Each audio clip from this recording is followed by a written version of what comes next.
इस्त्री चोरी। हेलो। अरे नहीं नहीं, पकड़ेंगे ना तो तेरे जैसा जबा जबा बना देंगे।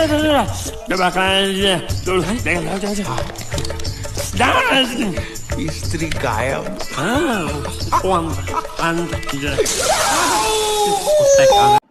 आज हम बात करेंगे थेफ्ट के बारे में।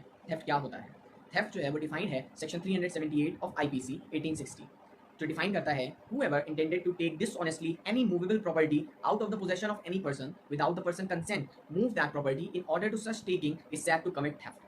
ये एक लैटिन मैक्सिम पे बेस्ड है, actus non facit ream nisi mensit rea, जिसका मतलब होता है an act does not make a person guilty unless the mind is also guilty। Theft करने के लिए 4 इंग्रेडिएंट्स का होना बहुत ज़्यादा जरूरी होता है। द फर्स्ट वन है डिसऑनेस्ट इंटेंशन, जो कि डिफाइंड है सेक्शन 24 ऑफ आईपीसी। इसके ऊपर एक केस हो चुका है, Vithal versus state of Maharashtra 1982।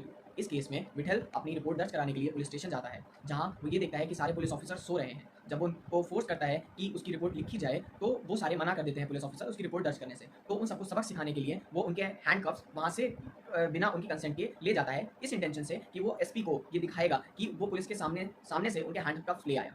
लेकिन एट दैट मोमेंट जब वो जा रहा होता है एसपी के पास, तभी पुलिस उसको अरेस्ट कर लेती है। जब ये केस की कोर्ट में जाता है तो कोर्ट कहती है कि उसका कोई डिसऑनेस्ट इंटेंशन नहीं था, तो वो लाइबल नहीं है under theft. The second ingredient is movable. Theft हमेशा मूवेबल प्रॉपर्टी के लिए ही होता है, इमूवेबल प्रॉपर्टी के लिए थेफ्ट नहीं होता है। Movable property like pen, watch, जो भी चीज़ जो हम एक पोजीशन से दूसरी जगह ले जा सकें। इमूवेबल प्रॉपर्टी लाइक लैंड और हाउस, इसके अगेंस्ट कभी थेफ्ट नहीं होगा। The third ingredient is without consent. Consent आपकी इम्प्लाइड भी हो सकती है और एक्सप्रेस भी। The fourth ingredient is moved out of the position of other. क्या आपको पता है कि temporary taking away of property is also theft? इसके ऊपर एक लैंडमार्क केस हो चुका है जिसका नाम है Pyare Lal Bhargava versus state AIR 1963। इस केस में government employ took a file from the government office and presented to someone else and bought it back to the office after 2 days of taking it away. It was held in this case that permanent taking away of person's property is not essential. Even a temporary take away of property is also amount to theft।